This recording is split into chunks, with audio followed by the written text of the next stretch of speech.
예, 조국 전 장관입니다.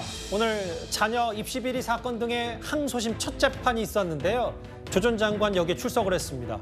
아시는 것처럼 딸 조민 씨는 본인 스스로 고조림을 인정을 했는데요. 아버지의 입장이 꽤 궁금했습니다. 정경심 교수의 유죄가 대법원에서 확정된 이후 당사자와 가족들은 이를 겸허히 받아들이고 스스로를 돌아보고 있습니다. 특히 자식들은 많은 고민 끝에 문제된 서류와 연결된 학위와 자격을 모두 포기했습니다. 아비로서 가슴이 아팠지만 원점에서 새로운 시작을 하겠다는 결정을 존중하기로 했습니다. 이번 항소심에서 보다 낮은 자세로 진솔한 소명을 하겠습니다. 감사합니다. 조민 씨가 술을 취한 것은 입시비리 혐의에 대한 자백 반성으로 봐야 됩니다. 그럼 이번 공소 사실에 대해서도 약간 입장 변화가 있다고 보면 될까요? 시효가 한 달여. 기자들 질문엔 답하지 않고 준비된 입장문만 읽은 조국 전 장관이네요. 자식들이 학위와 자격을 모두 포기했다. 아비로서 가슴이 아프지만 결정을 존중한다. 이 말 어떻게 좀 들으셨습니까? 사실 오늘 항소심 첫 재판이었기 때문에 많은 분들이 관심을 가졌고 특히나 이제 최근에 조민 씨가 소송 취하를 하고 또 아들도 이 학위를 반납한다고 밝혀서 반성하는 자세인가라는 이제 궁금증을 자아냈었는데요. 그렇다고 한다면 그 조민 씨에 대한 기소 여부를 정말 기소유예 정도로 정말 관대하게 처분을 하려면 일단 공범인 조국 전 장관의 입장이 제일 중요한 전제가 될 겁니다. 왜냐하면 아직까지도 지금 1심에서 2년형의 실형을 선고받았음에도 불구하고 지금까지 자기는 죄가 없다는 입장을 계속 고소해 오지 않았습니까? 그렇기 때문에 조국 전 장관이 어떤 입장을 가지고 조국 전 장관도 반성하는 모습을 보여야만 조민 씨의 저 소송 취하가 진정한 반성의 모습으로 해석될 수 있는 것이지 않습니까? 그러니까 딸과 지금 아버지가 약간 부딪히는 느낌이 있는 거잖아요. 그래서 오늘 표현이 제가 볼 땐 좀 아까 눈길을 끄는 대목이 입장문에 그런 표현이 나오네요. 문제된 서류와 연결된 학위와 자격을 포기했다. 문제된 서류와 연결된 굉장히 매끄럽지 못한 단어 아닙니까? 그러니까 문제된 서류 연결된 것은 뭐냐면 이 뭐 가짜 표창장이라든지 인턴십 허위 증명서라든지 이 부분을 그렇게 표현 안 하고 문제된 서류와 연결된 학위 이렇게 이야기했거든요. 예. 그건 뭐냐면 아직도 자기는 억울하다. 나는 죄가 없다. 가짜가 아니다. 라는 입장을 우회적으로 표현하다 보니까 이렇게 좀 애매한 표현이 나온 것 같아요. 잠시만요. 그 표현이 좀 눈에 들어와서 그러니까 저기 지금 자막에 나오는 것처럼 문제된 학위가 모두 포기했다. 그러니까 검찰과 법원은 대략 문제가 100이라면 본인 생각할 때 조 전 장관 생각할 때 한 20 정도가 문제니까 20 정도의 문제된 학위를 포기했다. 이 말을 하고 있는 겁니까? 저 문제된 서류와 연결된 학위라고 돼 있어요. 그러니까 문제된 서류라고 하면 저걸 문제가 있다고 인지하는 게 아니라 논란거리가 됐다는 의미로 해석이 되는 거죠. 자신들은 객관적 입장에 제3지 입장에 설명하는 것 같아요. 그러니까 저는 조국 전 장관의 오늘 태도는 조민 씨의 입장을 자기가 인정한다라고 하면서도 자신의 재판에 임하는 태도. 여전히 나는 억울하고 그래서 내년 총선에 출마의 길을 열어놓고 있겠다고라는 자기의 본래 입장들을 계속 유지하려고 하는 어정쩡한 태도에서 저는 이상한 말이 튀어나오지 않나 싶습니다. 조국 전 장관은 항소심에서 보다 낮은 자세로 진솔하게 소명하겠다 이렇게 입장을 미리 밝혔었습니다. 그런데 재판에서는 대다수 혐의를 부인했습니다. 제 딸이 문제 논문 덕분에 대학 또는 대학원에 부정 입학했다는 의혹은 명백한 가짜뉴스입니다. 법적으로 어떤 하자가 없다는 점은 이미 보도자를 통해서 밝힌 바 있고요. 부산대 내에서 조사위원회가 열렸는데 조사위원회 조사 결과는 요약을 하면 동양대 표창장은 입시에 영향을 안 줬다. 그다음에 저희 딸내미 때문에 다른 학생이 떨어진 적은 없다. 뭐 이렇게 조사 결과가 나왔던 것 같습니다. 그런데 오늘 항소심 첫 재판에서 조 전 장관이 판사가 직업을 부르니까 작가입니다라고 얘기를 했네요.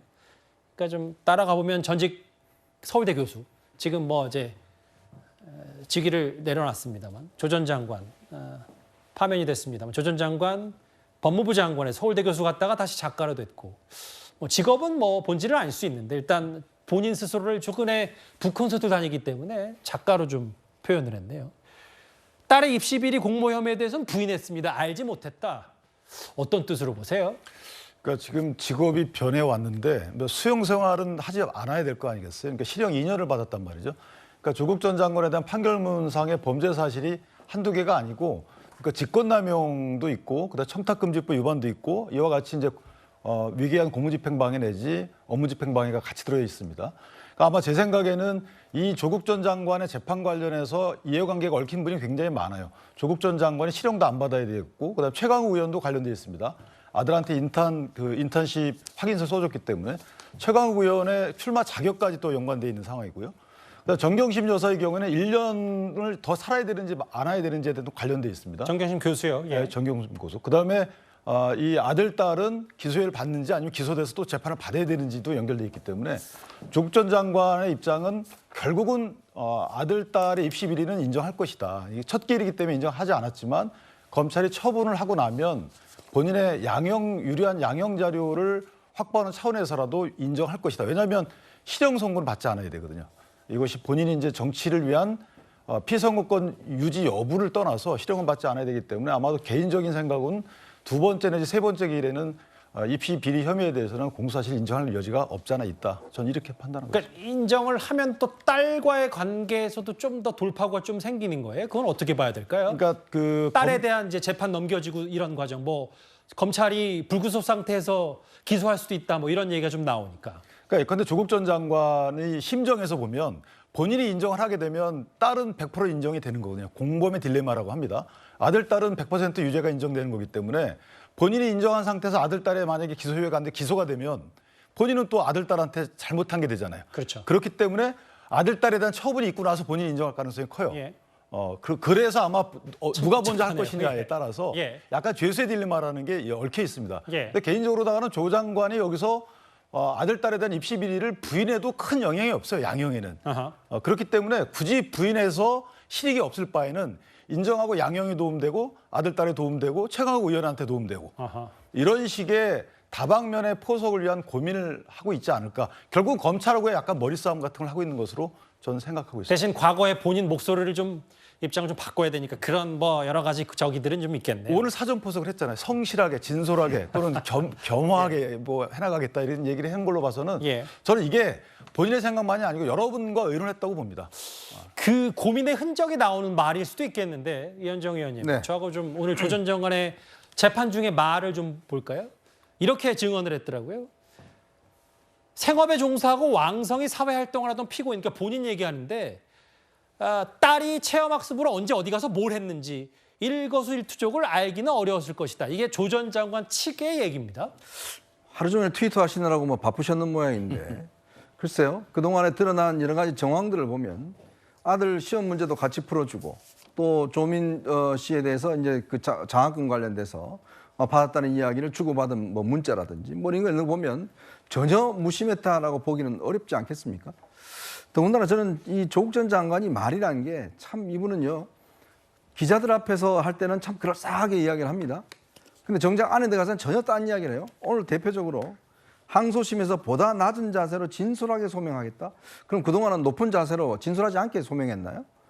이렇게 이야기를 해놓고 또 그럴싸하게 해놓고 들어가서는 다 부인합니다. 다 부인하는 게 진솔인가요? 이 말이 앞뒤가 맞지 않잖아요. 마찬가지예요.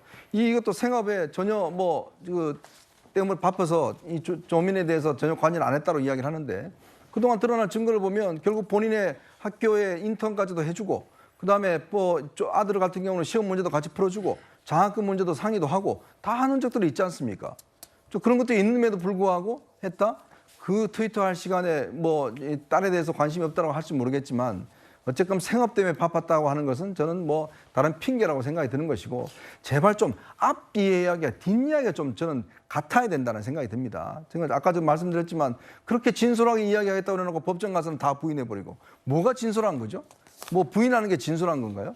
제발 좀 말장난 좀 그만했으면 좋겠습니다. 본인 생업, 그러니까 일에 집중하느라 종사하느라 딸의 여러 가지 일정들, 여러 가지 것들을 잘 몰랐다라는 건데 단적인 예 하나만 저희가 준비를 했거든요. 2016년 10월 가족책팀방 검찰이 당시에 제출했던 건데 노한준 교수님이 또 장학금을 주셨어요. 지금 수여식에 와 있음.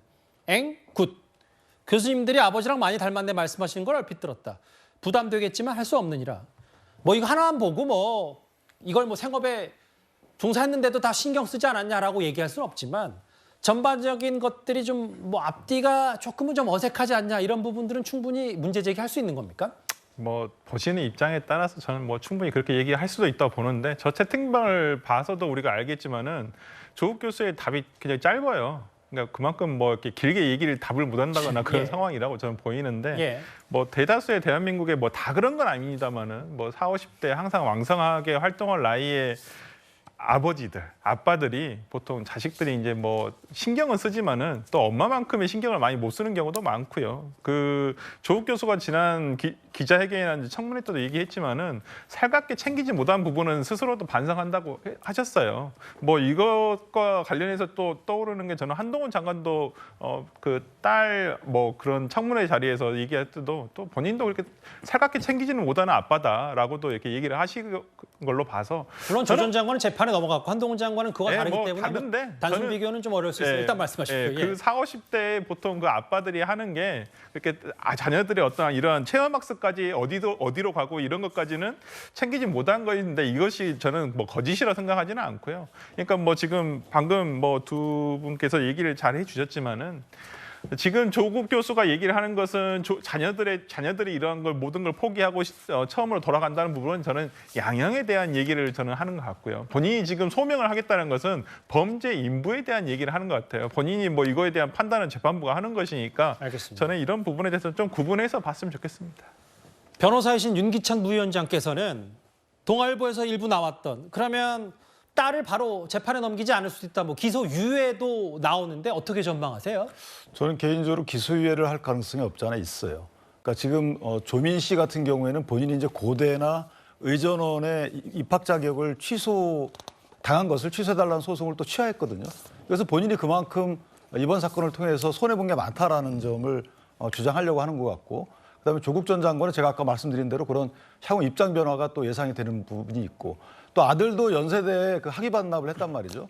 그러니까 이런 걸로 볼 때 조국 전 장관의 입장 혼자만의 입장이 아니고 전 최강욱 의원 등 관련된 분들, 그다음에 정경심 교수, 전 교수 이런 분들을 종합적으로 판단해 보면 아마 검찰과의 예컨대 서로 간에 물밑 교섭 차원은 아니더라도 뭔가 머리 싸움을 통해서 기소유예를 받아내기 위한 노력을 할 것이다.